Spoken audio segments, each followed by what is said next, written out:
Physics से related subjects को पसंद करता है तो हम उसे सोशल साइंसेस के सब्जेक्ट्स भी जबरदस्ती पढ़ाना चाह रहे हैं।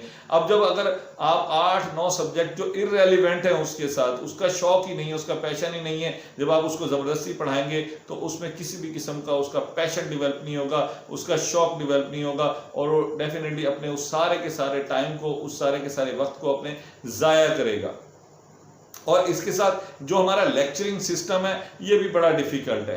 अब हम अपनी क्लासरूम्स में नॉर्मली हमारे पास 30 to 40 स्टूडेंट्स होते हैं, और उसमें सिटिंग एरिया ऐसा होता है कि जी आगे ज़हीन बच्चे बैठे हैं, इंटेलिजेंट बच्चे बैठे हैं, वो उस्ताद के साथ कुछ ना कुछ सीख भी रहे हैं, गपशप भी कर रहे हैं, डिस्कस भी कर रहे हैं, और पीछे बैक बेंचर्स बैठे हुए हैं। वो बैक बेंचर्स सारा दिन बैठ के भी उनकी जो लर्निंग परसेंटेज होती है वो कभी भी फ्रंट बेंचर्स वालों के साथ नहीं बन सकती।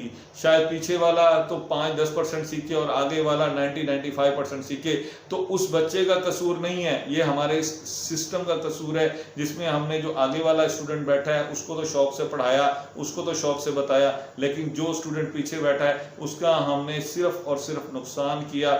उस बच्चे के साथ हमने जो उसकी कैपेबिलिटीज थी, जो उसकी सक्सेस हो सकती थी, हमने उसको बिल्कुल फेलियर की तरफ लेके गए। और लातादाद ऐसे शायद लोग होंगे जिनको दुनिया मैयर भी नहीं कर सकती, कि ऐसे ऐसे खूबसूरत नगीने होंगे जो कि दुनिया ने सिर्फ इस सख्त सिस्टम और इंडस्ट्रियल एज सिस्टम की वजह से ज़ाया किए हैं।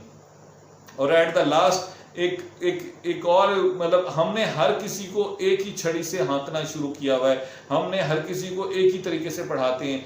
हर इंसान की, हर बच्चे की लर्निंग रिसोर्सेज डिफरेंट होते हैं, उसकी लर्निंग चॉइस डिफरेंट होती है, उसका लर्निंग करने का तरीका डिफरेंट होता है। कोई बच्चे बुक्स से अच्छा पढ़ते हैं, कोई बच्चे आईटी से रिलेटेड, इंफॉर्मेशन टेक्नोलॉजी से रिलेटेड एक्टिविटीज से अच्छा पढ़ते हैं।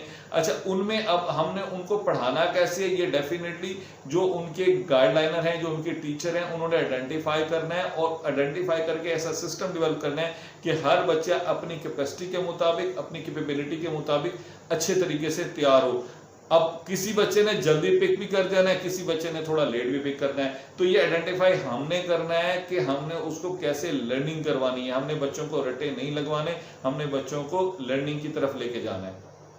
एट द लास्ट मेरा तो कहना यही है कि हमें जो हमारा एजुकेशन सिस्टम है इसको बुनियादी तौर पे बदलना होगा, तब्दील करना होगा, तो तब तो हम फिनलैंड के, यूरोप के, डेनमार्क, जापान और अमेरिका के सिस्टम के साथ कम्पीट कर पाएंगे, और हमारे बच्चे भी आगे बढ़ पाएंगे। अदरवाइज होगा यही कि जब हमारे बोर्ड रिजल्ट्स आएंगे 98%, 99% मार्क्स तो होंगे, लेकिन कभी भी हमारे बच्चों को जो इंटरनेशनल लेवल के प्राइजेस होते हैं, जो रिकॉग्निशंस होती हैं, वो नहीं मिल पाएंगी।